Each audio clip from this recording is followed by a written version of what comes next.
My daughter-in-law, Irene, had cancer, and the treatment cost more than $30,000. My son, Chris, sold everything: the house, the car, even their wedding rings. She survived, but shortly after she said, "I don't want to live with a poor man," and she filed for divorce.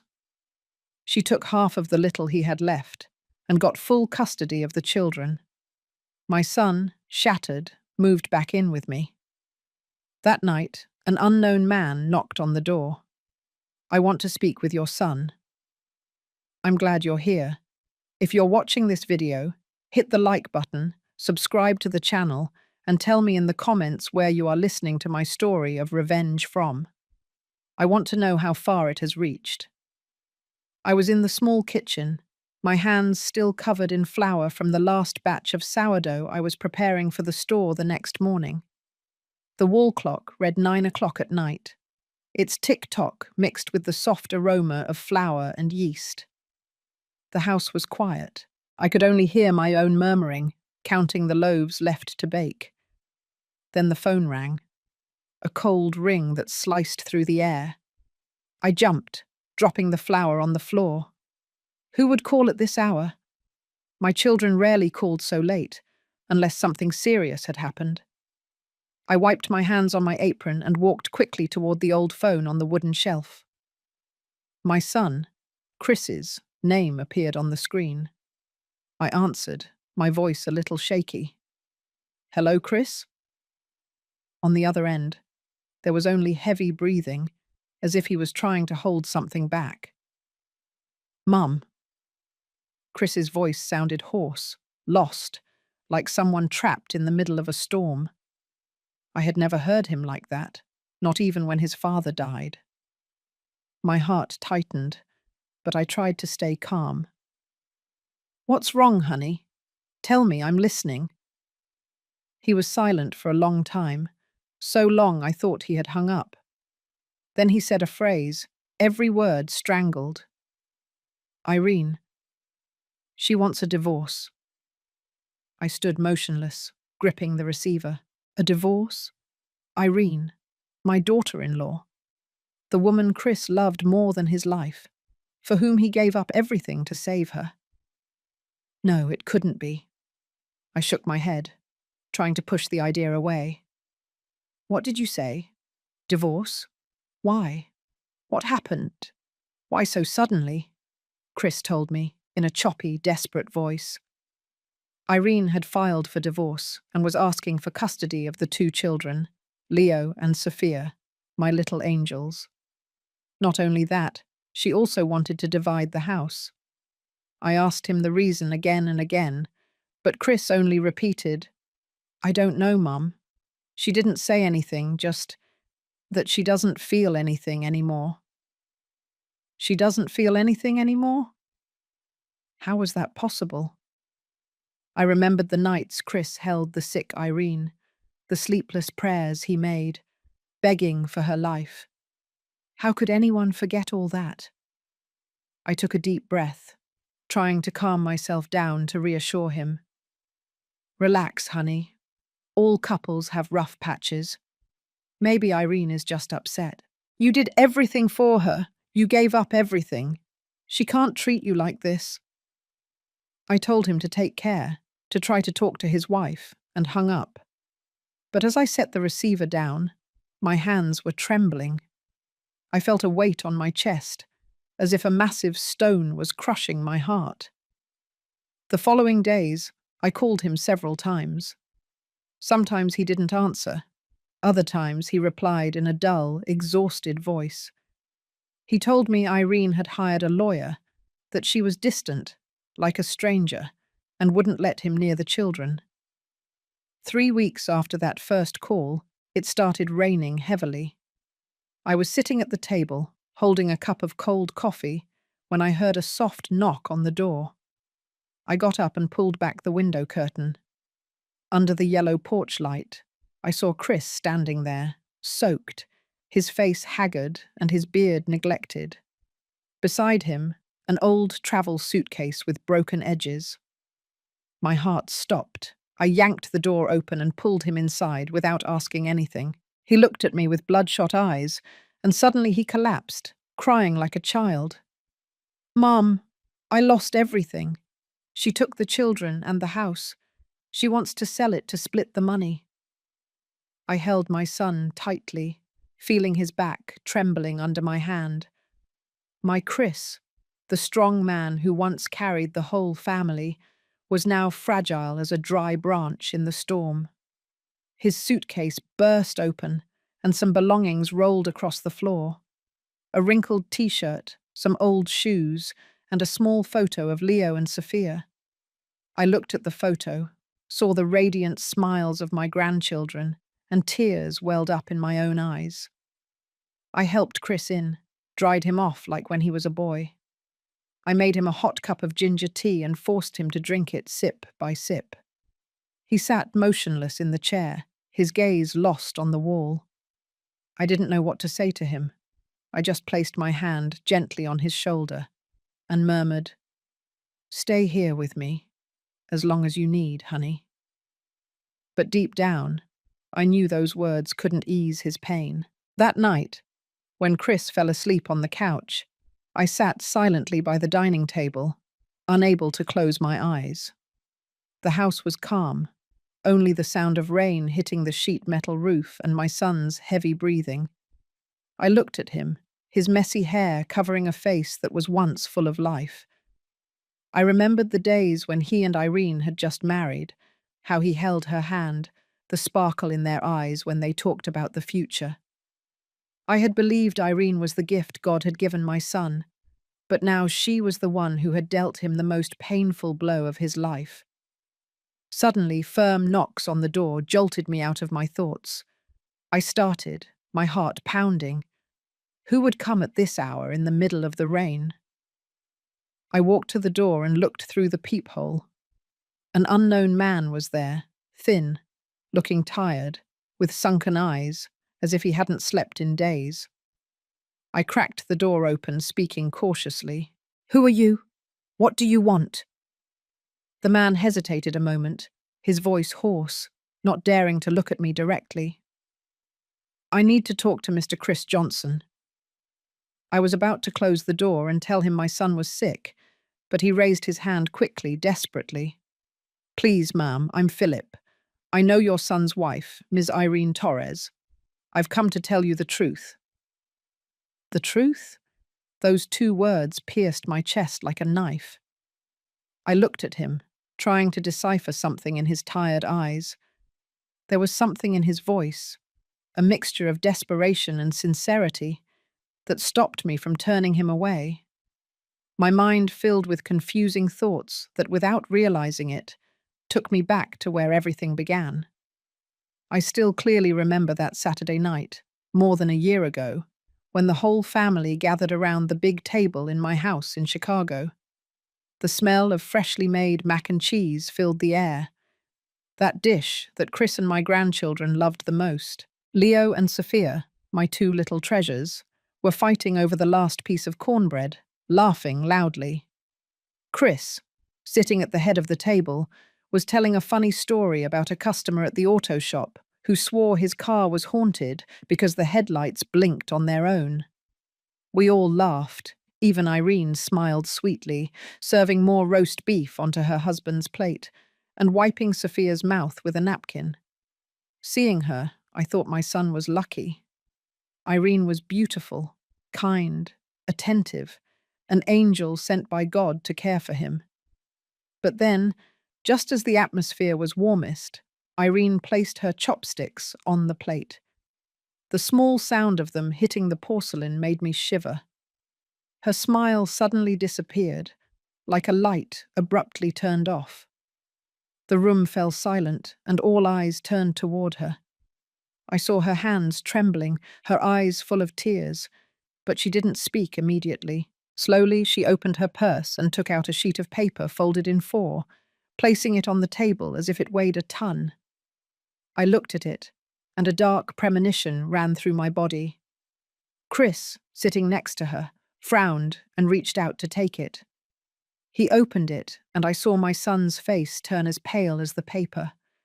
His hands were shaking, his eyes fixed on those written lines. "Irene, what is it?" I asked, my voice broken with worry. She took a deep breath, as if she needed to gather all her courage to speak.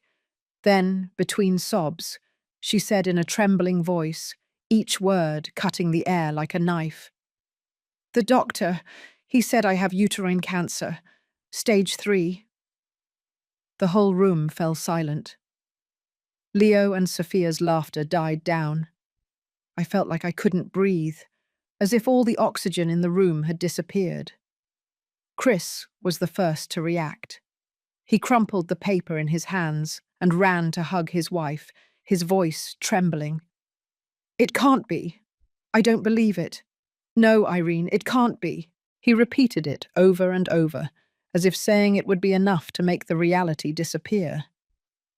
Irene sank into his arms, crying inconsolably, her fragile shoulders shaking uncontrollably. I, stunned, reached out to take the wrinkled paper from Chris's hands. The printed letters, cold and clear, along with the red seal of a major hospital in New York, left no room for doubt. Uterine cancer, stage IMUIB, accompanied by the signature of Dr. Edward Sanders. I read it again and again, as if I could find an error, a flaw in the printing, something that proved it was a misunderstanding. But that red seal, sharp and cruel, seemed to stab a thorn into my heart. A mother's instinct woke up in me. I coughed softly, trying to stay calm. "Irene, Chris, listen to me. I have an old friend, Dr. Morrison. He's one of the best oncologists in the city. We should go see him." But Irene strongly refused, hiding further in Chris's chest. "No, Mum." Her voice was weak, full of fear. "I'm too scared. The doctor in New York already made the treatment plan. I don't want to start over. I don't want to see anyone else." Her words were a plea that completely disarmed me. Chris, still in a panic, rejected my suggestion. "Mum, please don't scare her more. We'll follow this doctor's treatment. I'll do anything, Irene, I swear. I'll sell everything. I'll take you to the best hospital if necessary." He took her hand, his eyes filled with determination, although I also saw desperation in them. Dinner ended in tears and a heavy silence. Leo and Sophia, though small, felt the change in the atmosphere. They no longer fought over the cornbread. They stayed still, their eyes wide, looking at their parents. I tried to smile, to keep things normal, serving them more food. "Eat, my darlings. Grandma will tell you the story of the fox and the heron." But my voice trembled, and the story never continued. As I cleared the table, I noticed Irene's soup bowl was still untouched, cold. She was there, staring into nothing. I wanted to go closer, ask her if she was in pain, if she needed anything, but something in her gaze stopped me. Maybe I was just overreacting, I told myself. She's sick. She needs time. That night, when my son and his family returned to their home, I stayed awake in my old bed. The image of the diagnosis kept repeating in my mind, along with Irene's broken voice. I thought of Chris, of how he would do the impossible to save her. I thought of Leo and Sophia, those innocent little ones who didn't deserve to suffer. And I thought of myself, an elderly mother who only wanted to see her children and grandchildren happy. Finally, I made a decision. I would temporarily move in with Chris and his family. I would tell them it was to look after the children and help around the house, but in reality, I wanted to be close to Irene, to make sure she received the best possible care. I couldn't leave my son's family alone in the middle of this storm. The day I arrived with my suitcase, Chris and Irene's house no longer had the warmth it once did. The wooden door was the same, but the children's laughter was gone from the yard. Inside, the atmosphere was heavy with sadness and worry. Leo and Sophia were playing in a corner, but quieter than usual, as if they didn't want to bother anyone. Irene was lying on the couch, covered with a thin blanket, her face pale. Chris, meanwhile, was reviewing some papers with an anxious expression. I walked in, put my suitcase on the floor, and smiled as best as I could. "I'm here. From today on, I'm going to help you, Irene. Rest. Let me take care of everything." Irene looked up and gave a weak smile. "Thank you, Mum. I'm very lucky to have you." Her words warmed my heart. The first week after the diagnosis, Chris decided to sell the delivery truck from the auto shop. It was an old vehicle, with an engine that roared every time he started it, but it was his main work tool. I remember the afternoons Chris and his father, my husband, sat cleaning it together, laughing while talking about long delivery trips. The day Chris put it up for sale, I saw him standing in the yard, a rag in his hand, slowly wiping the worn paint. His eyes were full of nostalgia, as if saying goodbye to a part of his youth. The buyer arrived, a middle-aged man with a rough voice, who offered a price so low I wanted to scream that it was a rip-off. But Chris just nodded, signed with a shaky hand, and said quietly, "Thank you." Then he handed all the money to Irene. Less than a month later, Chris put the auto shop up for sale, the legacy his father had left him. That place was not only his livelihood, but also the shared memory between father and son. I remember when Chris was a child, running after his dad, holding a wrench and asking curiously how to fix an engine. The day of the handover, I stood next to him, watching him silently observe the oil-stained floor. The buyer, a businessman from Los Angeles, again offered a ridiculous price, but Chris didn't argue. He just nodded, signed the papers, and left without looking back. When the money started to run out, I noticed the finger where Chris wore his wedding ring was empty. The simple silver band he and Irene had exchanged on their wedding day was gone. I asked him with a trembling voice, "Chris, where is your ring?" He didn't look at me, he just mumbled, "I sold it, Mum. The pawn shop paid well." I felt as if my heart was being squeezed. That ring wasn't just a piece of jewelry, it was the promise he had made to Irene, the symbol of their love. I wanted to run to the pawn shop to get it back, but I knew it wouldn't change anything. Chris had already made his decision, and I could only watch in silence, my soul in pieces. Every time Chris brought money home, Irene cried. She would take his rough hand, look at the empty finger and sob. "Forgive me, Chris. I don't want you to suffer like this for me." Her tears moved me. One afternoon, while Chris was out looking for more money, I went into my room, opened the wardrobe, and took out an old tin box. Inside was all my life savings, every dollar saved for my old age, for the days when I could no longer bake. I carried the box to Chris and placed it in his hands. "Take it, son," I said, trying to keep my voice steady.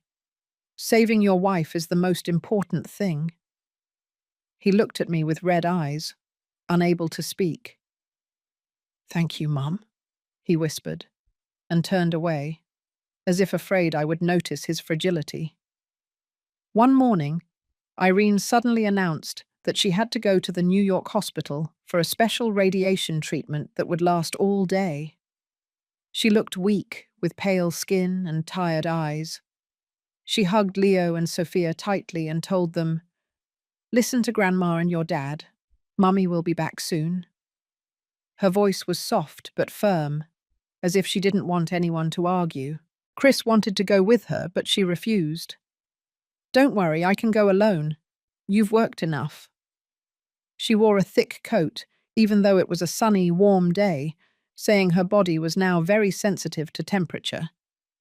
I watched her leave through the door, with her purse on her shoulder and a slow step, and I felt a strange unease in my chest. That night, Irene returned exhausted. She collapsed into Chris's arms, said she was very tired, and went to sleep early. I watched him hug her, his eyes full of tenderness, and my heart ached. As I gathered the family's dirty clothes to wash them, my hands touched Irene's coat. It was a little damp, as if it had been splashed with water. Out of habit, I checked the pockets before putting it in the washing machine. My fingers hit a hard piece of paper. I took it out, thinking it was a prescription or a medical appointment. But no, it was a receipt from the Arch Manor restaurant, one of the most elegant places in the city, where people like us rarely dare to go. My eyes fixed on the details. 2 steaks, a bottle of red wine, chocolate dessert. The total was enough to buy groceries for a whole week. But what made my heart tremble was the date and time. That same midday, exactly when Irene said she was at the radiation therapy session, I stood motionless, the receipt trembling in my fingers. No, it couldn't be. Irene was sick. She couldn't have gone to an expensive restaurant to eat like that. There must have been some mistake. Maybe she sat next to someone at the hospital and that person accidentally put the receipt in her pocket. I repeated that to myself over and over, trying to drive away the suspicion that was beginning to grow inside me. I was about to go into Chris and Irene's room to ask her the truth, but when I reached the door, I heard her calm breathing and stopped. I imagined Irene waking up, her face pale and her eyes full of fear, and I knew I would hurt her if I confronted her just because of a piece of paper. I convinced myself. Don't think nonsense. She's very sick. Don't worry her more. I folded the receipt and put it back in the coat pocket, but the numbers kept spinning in my head. About 2 months after those tense days due to Irene's illness, I began to believe that light was returning to our family.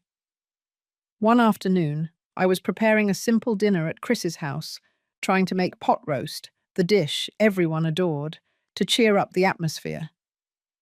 Leo and Sophia were scribbling on sheets of paper, while Chris, having just arrived from the garage, still smelled of oil and metal. Irene entered the dining room with a radiant expression, very different from her weak appearance before. She held a piece of paper, her hands slightly trembling, but her eyes shining as if she had found a treasure. "Mom, Chris, kids, listen," she said in a clear, almost joyful voice. "The doctor said the cancer cells are completely gone. I'm cured." I froze. The spoon fell from my hand and hit the table with a dry sound. Chris dropped the plate, and the sound of the porcelain breaking echoed on the floor.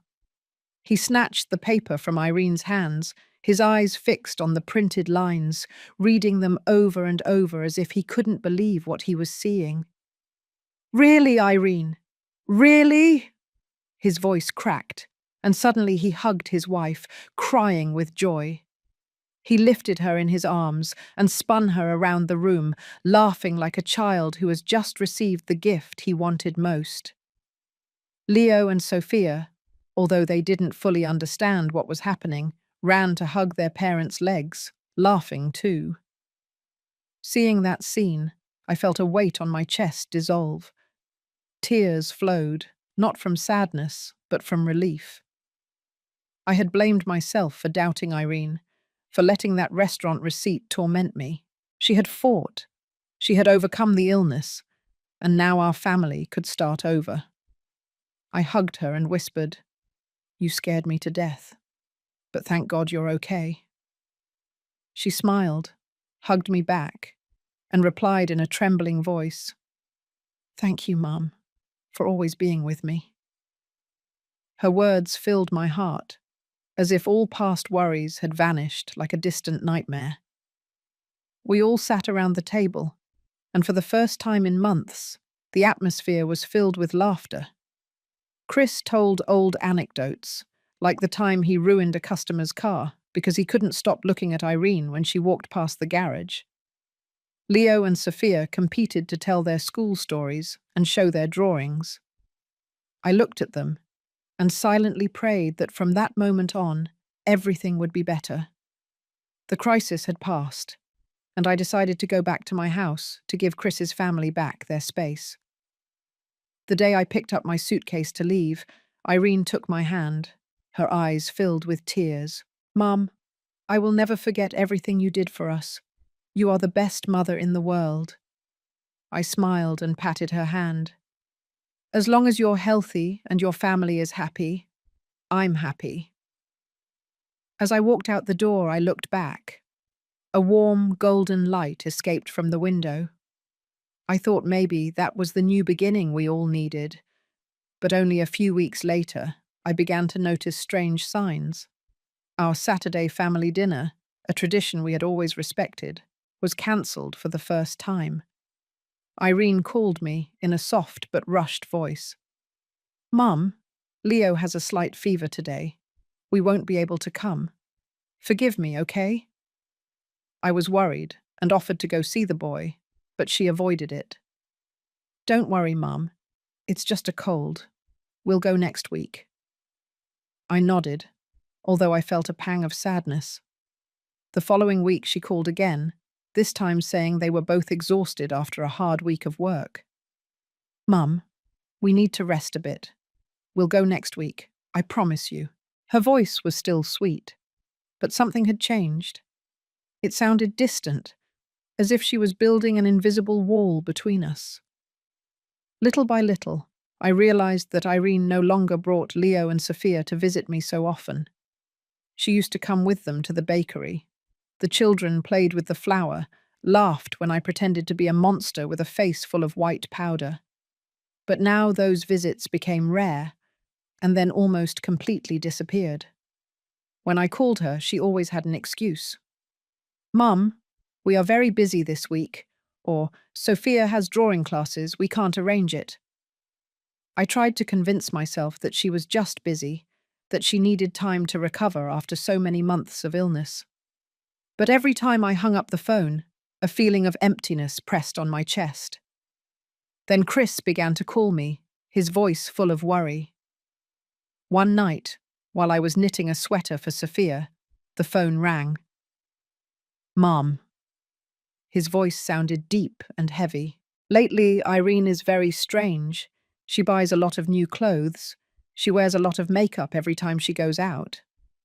Some nights she goes somewhere and comes back very late. She says she met up with old friends." My heart began to pound. Old friends? Irene almost never talked about friendships, and since she got sick, I never saw her go anywhere but the hospital. I tried to keep calm. "Maybe she just wants to relax a little, honey. She just got over an illness. Maybe she wants to make up for the difficult days." But even I couldn't believe those words. Again, Chris called almost at midnight, his voice on the verge of desperation. "Mom, last night Irene didn't come home. She said she stayed at a friend's house because she got drunk. I don't believe her, Mum, but I don't know what to do." I felt like I was going crazy. Irene, the same woman who was so weak before that she could barely stand, now had the strength to go out partying all night. "Calm down, son," I told him, although I myself was tied up in knots inside. "Give her time. Maybe she's just trying to find herself again." But deep down I knew I was lying to myself. The pieces were starting to fit. The restaurant receipt, the miraculous recovery, the sudden change in her attitude. They were all fragments of a puzzle that didn't fit, and I was afraid to complete it, because I sensed that the final image would be too painful. Sometimes I deliberately drove past the street where Chris lived, just to see if the bedroom light was on. There were nights when the whole house was dark, even though it was barely 8 o'clock. I stayed there, under the yellowish light of the street lamp, my heart heavy. My mother's instinct told me a new storm was brewing. I remembered Irene's smile when she announced she was cured. I remembered the sparkle in her eyes, and I wondered if that joy was real or just a mask. I asked Chris to be patient, to give his wife time. Until that fateful night, when the phone rang and his broken voice came from the other end of the line. Mum, Irene, she wants a divorce. And now I am here, stopped at the doorway, my hand gripping the doorknob, feeling a mix of fear and rage. The man named Philip is in front of me, thin, his old shoes soaked, not daring to look me in the eye. Under the yellowish light of the hallway, his face looks tired, full of wrinkles that seem to tell a life of suffering. I ask, in a cold but trembling voice, "What do you know about my daughter-in-law?" Philip hesitates, his lips moving as if searching for words. "I know about her illness," he says in a hoarse voice, as if each word cost him a great effort. The two words, her illness, pierce my chest like a knife. Illness? The same one that cost us so much effort, money, and hope. I look inside and see Chris sitting up on the couch, his eyes wide, looking toward the door. His haggard face, his eyes red from sleepless nights and pain. I take a deep breath, trying to stay calm, and with a nod of my head, I signal Philip to come in. "Come in," I say with a firmness I didn't know I had. The yellow light of the kitchen illuminates every wrinkle on his tired face, and that sight only increases my unease. Chris jumped up, his voice hoarse. "Mom, who is it?" He looked at Philip. Then he looked at me, as if seeking an explanation. Before I could say a word, Philip lowered his head and murmured, "I'm Philip Harris. I'm an accountant at the Medicare clinic, where Irene worked as a nurse." His voice trembled, as if a gust of wind could make him collapse. I pulled out a chair, signaling for him to sit down, but he just stood there, his hands clasped, his gaze fixed on the small cracks in the old wooden table. Philip began to speak, his voice monotonous but full of pain. He didn't dare look at Chris directly, only stared at the table, as if those cracks could hide his shame. He spoke of his wife, that she had a congenital heart condition since she was a child. "She needed a very expensive operation," he said, his voice choked. "I ran everywhere. I borrowed. I sold land. But it wasn't enough. I didn't know what to do to save her." I felt my heart clench. I know that helplessness, seeing someone you love fading away and not being able to do anything. But then Philip's story chilled my blood. "Irene came looking for me," he continued, his voice even more shaky. "She knew about my situation. She knew I was desperate. She told me, 'I know how to get a lot of money fast, but I need your help.'" I felt my blood turn to ice. Irene, my daughter-in-law, whom I had seen as an angel. Philip recounted that Irene devised a cruel plan. She would pretend to have cancer, and he, with his job as an accountant and his access to the clinic's system, would fabricate a perfect false medical file, blood test results, diagnostic images, stamps, the signature of a non-existent doctor. He did it all at Irene's request. "She promised me she would pay me $500,000, he said with red eyes. That amount was enough to save his wife.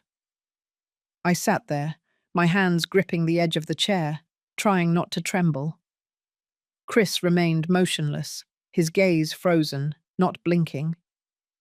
Philip continued, his voice increasingly broken. "I accepted. I knew it was wrong, but I had no other option. I did everything she asked, from invoices for special, non-existent medications to false medical reports. I thought that if I saved my wife, I would deal with the consequences. But when the plan came together, when Irene received all of Chris's money, the money from the truck, the auto shop, and even the wedding ring, she disappeared. She blocked Philip's number, quit her job at the clinic, cut all contact. I went to her house," he said, looking up at Chris for the first time, with a gaze full of guilt. "She laughed and told me I had no proof. Then she kicked me out." The air in the kitchen became dense, as if all the oxygen had run out. Philip dropped his head onto the table, his shoulders shaking convulsively. 2 weeks later, my wife died, he whispered, his voice shattered. She died in the hospital bed, while I was still waiting for money that never came. I had to lean on the back of the chair to stay standing. My head was spinning. I looked at Chris, and my heart broke at the sight of his face. He didn't scream. He didn't get angry. His face was empty, lifeless, as if his soul had left him. Slowly he raised his hand and touched the finger where he used to wear his wedding ring, his gaze lost. Philip sat up and placed a thin, wrinkled stack of papers on the table. "These are the drafts of the files I made," he said in a rough voice. "They have no legal value, but it's all I have. I came to confess and to help you get justice." I looked at the stack, the clumsy letters and the fake seals, and a rage I had never known before flooded over me. But more than rage, it was pain. Pain for my son, for what he sacrificed, for that blind love that led him to the abyss. Chris clenched his fist so hard his knuckles turned white. He turned to me, his gaze empty. "Mom," he said, his voice broken. "It turns out I sold everything I had for a scam." I felt as if my heart was tearing in two, but looking at Chris, seeing that desperation in his eyes, I knew I had to be strong. I put my hand on his shoulder and squeezed it, as if trying to pass some strength to him. "Son," I said, my voice trembling, "we are going to uncover the truth. I promise you." That night, my small kitchen was immersed in a dense silence, broken only by the sound of the rain falling slower and slower outside the window. Philip, Chris, and I were sitting around the old wooden table, each lost in thought, but all trapped by the painful truth Philip had just revealed.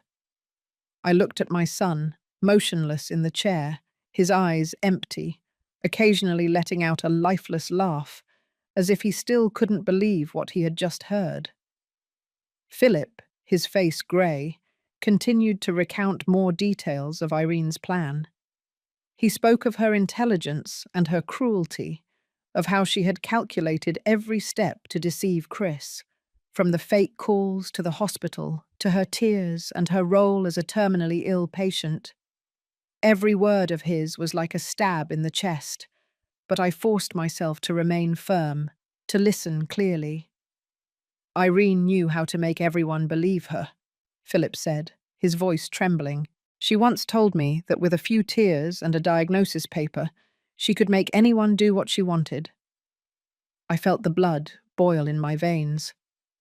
Irene, the girl I had treated like a daughter, the one who took my hand and thanked me for being by her side, was actually the one who had woven this whole web of lies. But looking at Chris, his head down and his face in his hands, I not only felt rage but also pain. Pain because my son had sacrificed everything: his car, his auto shop, his wedding ring, and his heart, only to fall into a trap. When the first rays of sunlight filtered through the window, staining the kitchen floor gold, Philip stood up. His slumped shoulders seemed to carry the weight of the world. "I'll go to the police station," he said, his voice firm but full of repentance. "I'm going to confess everything. I can't keep living with this guilt." I looked at him, not knowing whether to feel compassion or anger. He was part of the deception, but he had also lost the woman he loved, just as Chris had lost his family. I nodded silently and got up to prepare coffee for the three of us, hoping a little warmth would restore our strength. The next morning, the police station was cold and deserted. The air smelled of old paper, ink, and dust. We waited almost an hour in a long corridor, sitting on hard plastic chairs, until a young, still sleepy police officer agreed to see us. Philip began to speak, his voice calm but tense, as if walking on a tightrope. He pulled out a stack of papers, copies of the fake files he had created for Irene. I watched the officer, expecting to see some reaction, but he just glanced at the papers dismissively before handing them back with a yawn. "Is that all?" he asked with a bored tone. "Your statement is just one version. Ms. Irene Torres has legal medical documents, and you have nothing more than these sheets. We cannot open an investigation based on an unsubstantiated story." I felt the blood rush to my head. Chris, sitting next to me, tried to explain, his voice hoarse. "Don't you understand? I sold the car, the auto shop, even my wedding ring to pay for her illness treatment. And now she's taking everything, even my children." But the officer just shrugged and interrupted him. "Sounds like a property dispute after a divorce. Family matter. Get a lawyer." He gestured with his hand, indicating for us to leave, and returned to concentrating on the pile of papers on his desk. We left the police station. The morning sun was shining brightly, but my heart was submerged in darkness. Chris slumped onto the steps, holding his head in his hands, and his voice broke. "It's over, Mum. Not even the law will help us." Philip stood to one side, his face pale and his hands clasped, as if he wanted to hide his guilt. I looked at the two men in front of me. One, my son, who had lost everything for love. The other, his accomplice, now tormented by conscience. The rage and pain inside me had turned into something harder, like a silent, impossible to extinguish fire. I took Chris by the shoulders and forced him to stand up. "No, son," I said, looking him in the eyes with a firm voice. "If the law won't see, we'll make it see." He looked at me, and in his tired eyes, I saw a tiny spark of hope shine. Philip looked up and nodded, as if my words had also awakened some resolve in him. I knew we couldn't stop, that we couldn't let Irene get away with it. When we got home, I went straight to the old phone on the shelf. My hands were shaking as I opened the yellowed notebook, looking for a name I hadn't spoken in more than 10 years, Larry Benson. He had been a colleague of my husband in the police force, a private investigator known for his cunning and for never giving up. I took a deep breath and dialed the number. On the other end, a deep, raspy voice answered. "Hello? Who is this?" I introduced myself, my voice a little shaky. "Larry, it's Mary Johnson, Robert Johnson's wife. I need your help." I told Larry everything, from the restaurant receipt I found in Irene's coat, to the days Chris sold everything to save her, and finally Philip's confession. I didn't omit any detail, although every word hurt like salt in an open wound. Larry listened in silence, murmuring occasionally to let me know he was still there. When I finished, he only asked one question. "What is your daughter-in-law's full name?" "Irene Torres," I replied with a trembling voice. There was a long silence on the other end of the line, as if he was searching his memory. Then he said thoughtfully, "I've heard that name before. There's something shady in her past. Stay calm. I will help you." I hung up the phone and looked at Chris and Philip, feeling a ray of hope light up inside me. The next morning, when the first rays of sun filtered through the curtains, I heard soft but firm knocks on the door. I opened it, and there was Larry Benson. He didn't look like the elegant detective I had imagined. He wore an old, worn-out shirt. His hair was grey and messy, his eyes tired but so sharp they seemed to see through secrets. He didn't say much, just nodded and came in, with an aged leather briefcase in his hand. I invited him to sit down and quickly made a cup of coffee, although anxiety was consuming me inside. "What have you discovered?" I asked him with a trembling voice, unable to hide my impatience. Larry placed the briefcase on the table, opened it, and took out the copy of the diagnosis Irene had given us. He took a small magnifying glass and carefully examined the red seal and the shaky signature of Dr. Edward Sanders. He murmured in a grave voice, "This seal is too perfect. It has no ink smudges. It looks printed, not hand-stamped." I was next to him, my heart pounding. Just one sentence, but it was enough to awaken all the doubts I had tried to bury. Chris, who had just come out of the bedroom, heard what he said and sat down in the chair, his gaze tense. "What do you mean by that?" he asked in a hoarse voice. Larry didn't answer immediately. He just shook his head and carefully folded the paper. "Give me a few days," he said before leaving Chris and me in a suffocating atmosphere, full of unanswered questions.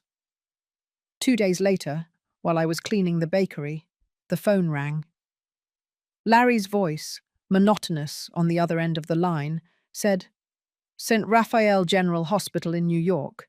The address listed in the documents is actually an empty lot awaiting development. It has never existed." A chill ran down my spine, and I tightly gripped the receiver. Chris, next to me, slumped into the chair, his face pale. Larry continued, "And the doctor, Edward Sanders, who signs the document, does not appear in the registry of any medical association in the country. He's a ghost." I put the call on speaker so Chris could also hear, but he just sat there, his gaze lost. Larry added that he remembered the name Irene Torres from a medical insurance fraud case a few years ago. It was a minor matter, went unnoticed, and was archived when the victim suddenly withdrew the complaint. "I contacted that person," Larry said, his voice calm but sharp. "They told me Irene introduced herself as a nurse and promised them a miracle treatment for diabetes from a secret doctor. They gave her money, but they never heard about that treatment again." I felt the blood run cold.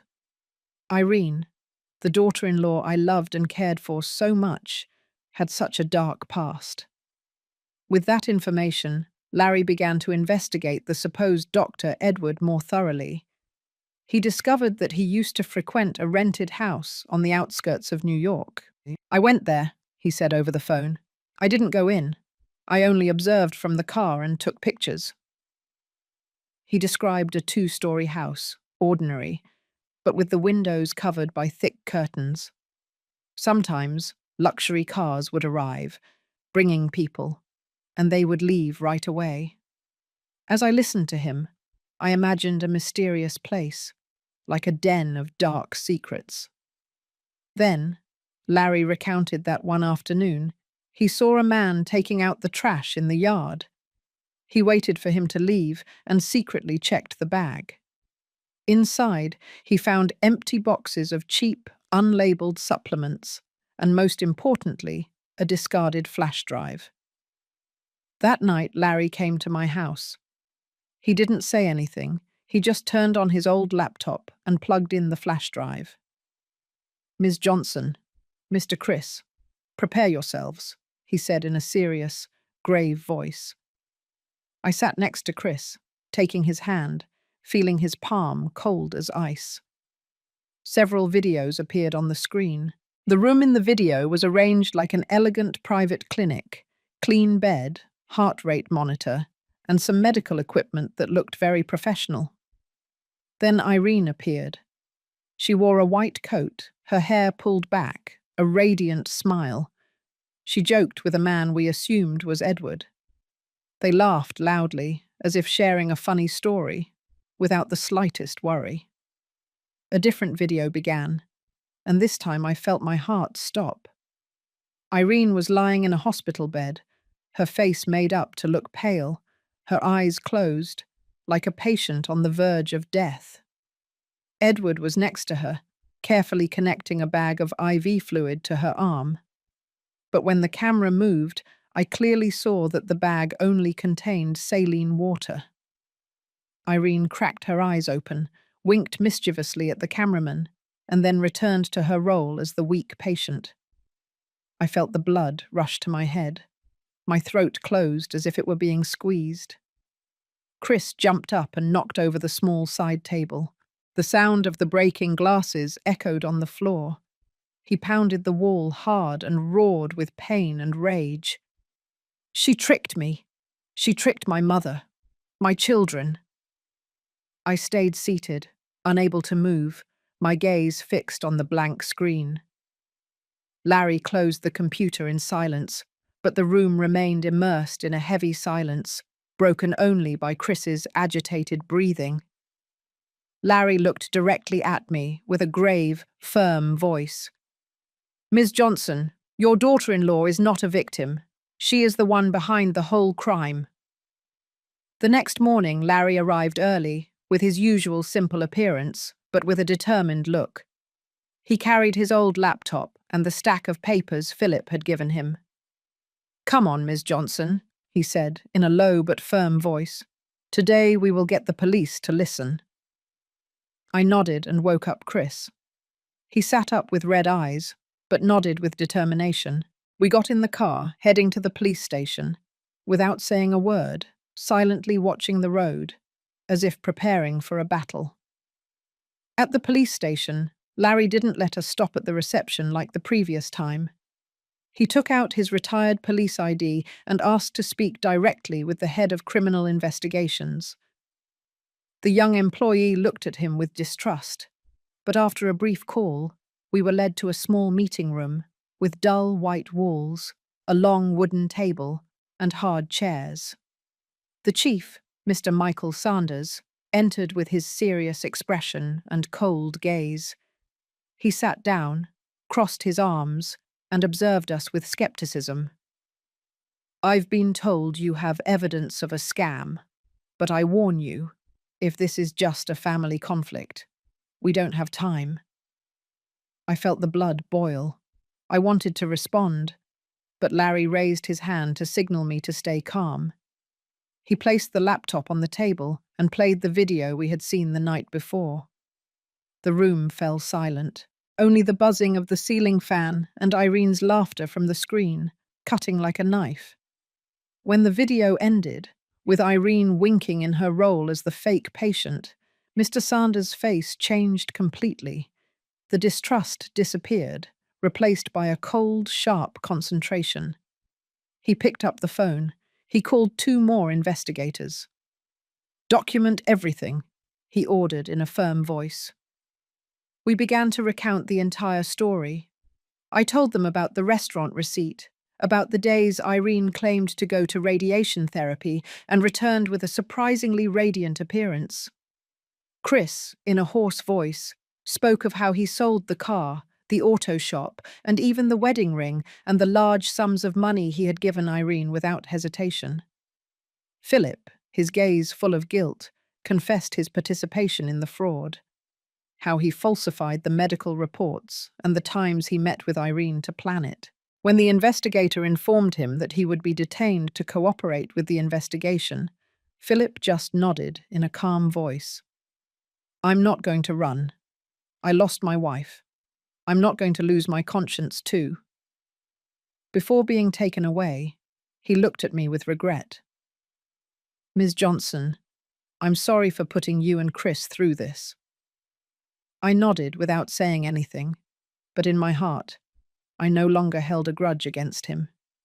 He was also a victim, just like us.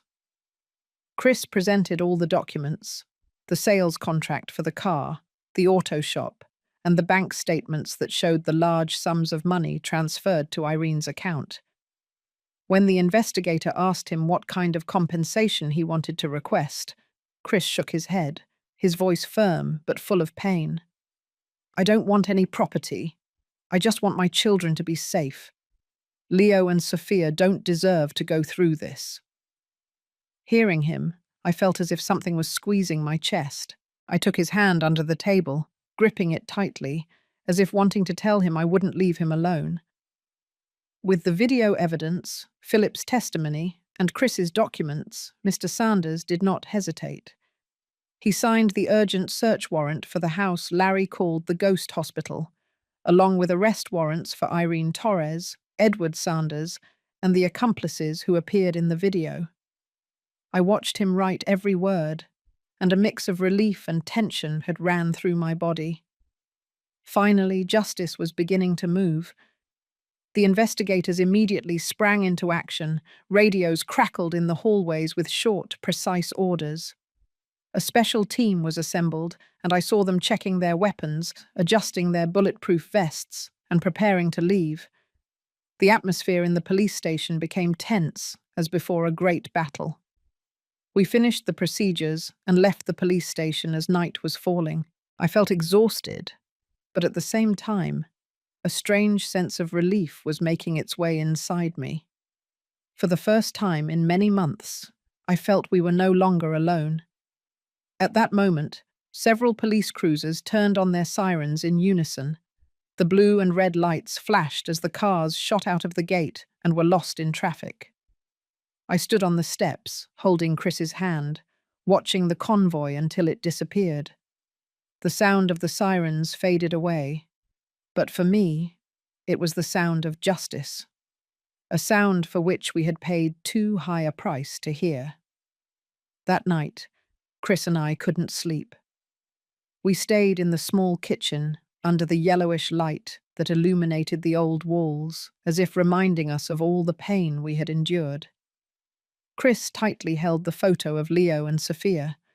His gaze was lost, as if searching for a ray of light in the middle of the darkness.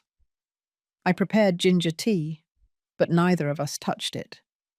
We just stayed there, in silence, waiting for any news from Larry. Near midnight, the phone rang, breaking the oppressive stillness. Larry's voice was brief, but firm. We caught them all. They were celebrating a new score. He recounted that the team had raided the ghost hospital at dawn. Irene, Edward, and 4 other accomplices, including a man Larry suspected was Irene's new lover, were captured in the middle of a luxurious party, with expensive wine and food, luxuries Chris would never have allowed himself, even by selling his entire life to save her. They didn't have time to react, Larry said coldly. The police found fake documents, computers with data from other scams, and a safe full of cash. But what made me tremble was the news about the children. Leo and Sophia were there, Larry continued. They were taken to a social services centre while their guardians are confirmed. Chris jumped up, his eyes red and his voice trembling. My children, I have to go to them right now. I took his hand, trying to calm him down, although I was also tied up in knots inside. We ran to the car and drove toward the social services centre in the middle of the night. The hours we spent waiting there seemed eternal. Chris was beside himself, pacing back and forth in the cold hallway, mumbling, Mother, if anything happens to them, I couldn't live. I hugged him and whispered, They'll be fine, son.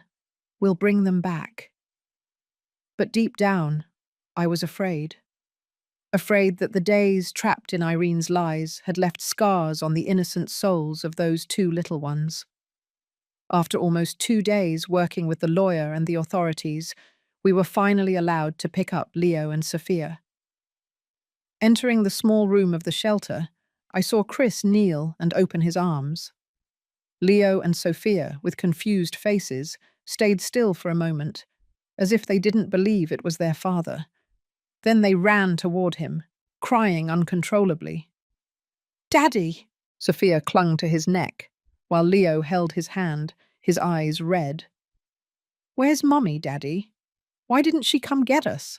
Sophia asked, in a voice so innocent that I felt my heart break. Chris just hugged them tighter, not answering, but I saw his shoulders tremble. I knelt down, hugged the 3 of them, and held back my tears.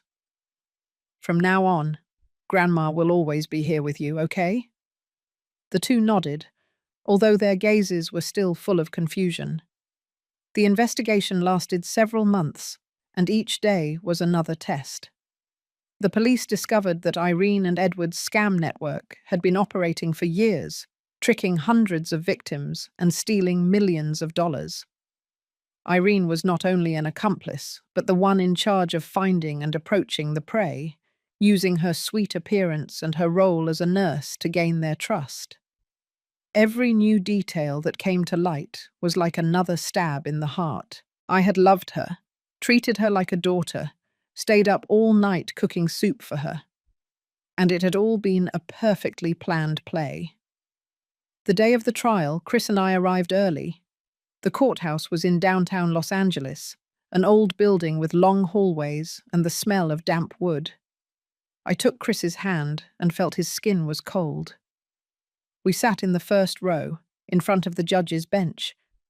When Irene entered, I barely recognized her. She wore the grey prisoner uniform. Her long, shiny hair was now cropped short, her face pale, not from illness, but from the evident fear in her eyes. When her eyes met ours, she immediately looked away, unable to hold them. I looked at her, my soul empty, without rage, without relief, just with a sense of loss, impossible to describe. The prosecutor presented the evidence. The video from the flash drive, Philip's testimony, other testimonies from victims deceived by Irene, and the financial records that showed how the money from Chris's account had ended up in the hands of Irene and Edward. Philip was called as a witness. He stood in front of the court, his body thin, but his voice firm and clear. He told everything. How Irene approached him, promising him money to save his wife, and how he falsified documents. He didn't make excuses. He just bowed his head. I know I was wrong. I just wanted to save my wife, but I ended up making many people suffer. Seeing him, I no longer felt anger, only compassion. He had paid with the greatest loss of his life. Chris was also called to the stand. He stood up straight, without looking at Irene even once. His voice was so serene it was chilling as he recounted the days he sold everything, the car, the auto shop, the wedding ring, to save the woman he loved. He spoke of the sleepless nights, the pain of losing his children, the desperation upon discovering that everything had been a lie. I don't want anything. I just want my children to be safe, he said, his voice cracking. I, sitting below, let the tears fall silently. My son, the one who once smiled like the sun, was now there, like the shadow of the man he was. Finally, the judge delivered the sentence. Edward, the ringleader, received 20 years in prison for fraud and organized crime. Irene, as an active accomplice, was sentenced to 12 years. The other people involved received between 5 and 8 years. Philip, for his cooperation and sincere confession, only received 2 years, a considerably reduced sentence. Upon hearing the verdict, Irene collapsed, screamed, cursed, and resisted as the guards removed her from the courtroom. "You don't understand. I didn't have a choice," she shouted. But no one in the room was moved. I watched her leave, with the handcuffs tightened on her wrists, and when her gaze met mine, I didn't look away. I stared at her, but I no longer saw anything more than a freezing emptiness. That woman was no longer the Irene I had known. We left the courthouse, and the bright sun made me squint. Chris hugged Leo and Sophia, and the 2 children clung tightly to their father. Sophia looked up with an innocent voice. "Daddy, why is Mommy taking so long to come back?" Chris bent down, kissed their foreheads, and replied in a hoarse but firm voice. "From today on, Daddy will be both Daddy and Mommy to you." I looked at my son and my grandchildren, feeling a mixture of pain and strength. We had lost many things, but we still had each other, and that was the most important thing. 1 year after the trial, time had passed, but the wounds were still there, throbbing like scars that never quite close. I was in my small kitchen, kneading flour, feeling the softness of the dough between my hands. The bakery, which I had to close during the days of crisis, was now open again. I gave it a new name, Sunrise, as a reminder that, after the dark nights, the light always returns. Curiously, customers came in greater numbers than before. They came not only for the warm bread or the crispy cookies, but also for our family's story, published in all the newspapers. Strangers sent letters, called on the phone, or even came to the shop just to offer words of encouragement. "Miss Johnson, you are very brave," an old lady told me while buying bread, her eyes shining. I just smiled, but inside I knew I wasn't strong on my own. I had Chris, Leo, Sophia, and everyone who had stood by us. Chris did not try to reclaim the old auto shop, although I knew he still remembered the days he worked alongside his father.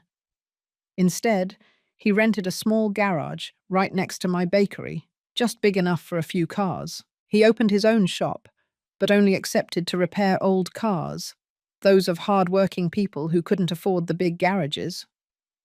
"Mum, I want to do something that makes sense," he told me once, his hands still stained with grease. His garage was small, but it was always full of laughter, the sound of hammers, and grateful customers getting their cars running again. Seeing him work, I noticed the light in his eyes again, not as intense as before, but enough to know that he was finding his way. Leo and Sophia had returned to school, slowly adapting among classmates, drawings, and writing assignments. They were getting used to living without their mother, although I knew that questions about Irene still appeared in their minds sometimes. One afternoon, while I was braiding Sophia's hair, she looked up and asked, "Grandma, is Mummy coming back?" I stopped my hands, looked into her clear eyes, and felt a knot in my chest. I didn't want to lie to her, but I also didn't want to break her little heart. "Your mummy is in a very distant place, trying to correct her mistakes," I replied softly. "But you have your daddy, your grandma, and Leo. We are a family, right?" Sophia nodded and hugged me, and I felt the warmth of her small arms surrounding me. Chris, when the children asked about their mother, always answered them patiently, in a firm voice full of sadness. "Mommy made a mistake, but Daddy will always be here for you." One early morning, as I was kneading the first batch of bread, I saw a thin figure peering through the bakery door. I looked up and recognized Philip. He had been released from prison early for good behavior, but he still looked haggard, with sunken eyes, carrying a lifetime of remorse. He stood there, twisting his old hat in his hands, not daring to enter. "Miss Johnson," he said in a low voice, I would like to ask for a job. I can deliver bread, clean, do whatever is necessary." I looked at him, with mixed feelings between the memories of what he did and the sincerity I now saw in his eyes. Before I could answer, Chris crossed over from the garage, his hands still stained with grease. He looked at Philip, then at me, and although he hesitated for an instant, he finally nodded without saying a word and returned to his shop.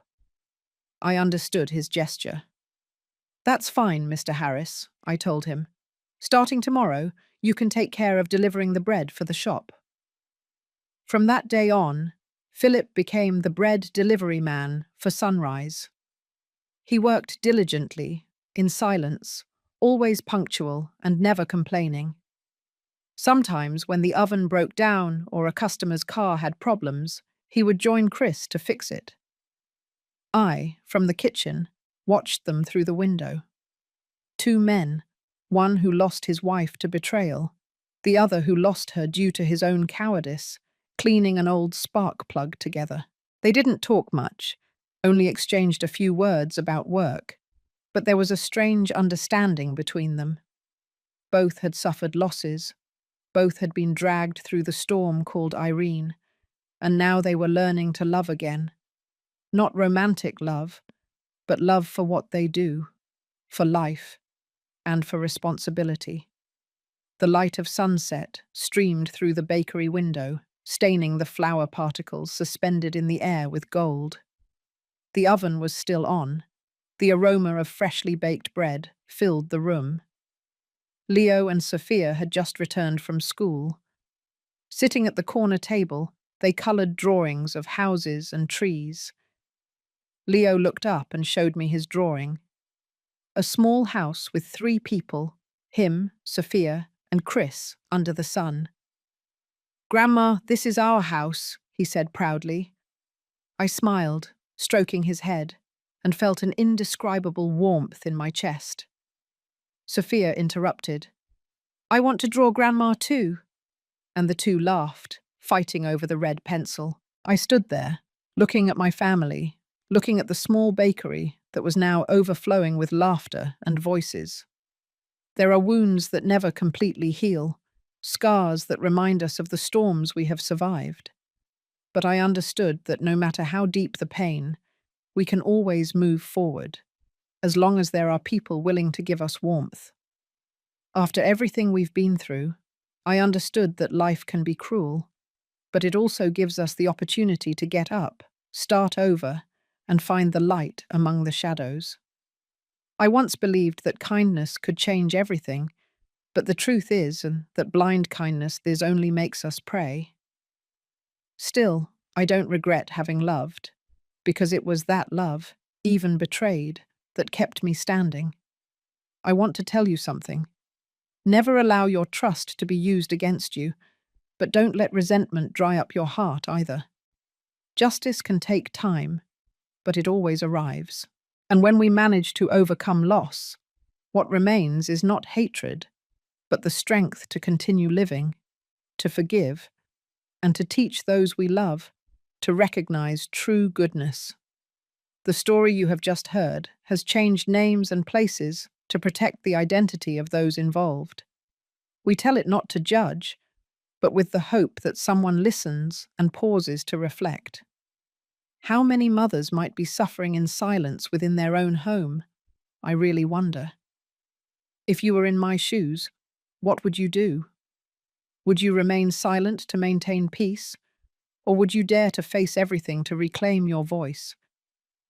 I want to know your opinion, because every story can become a candle that illuminates someone else's path.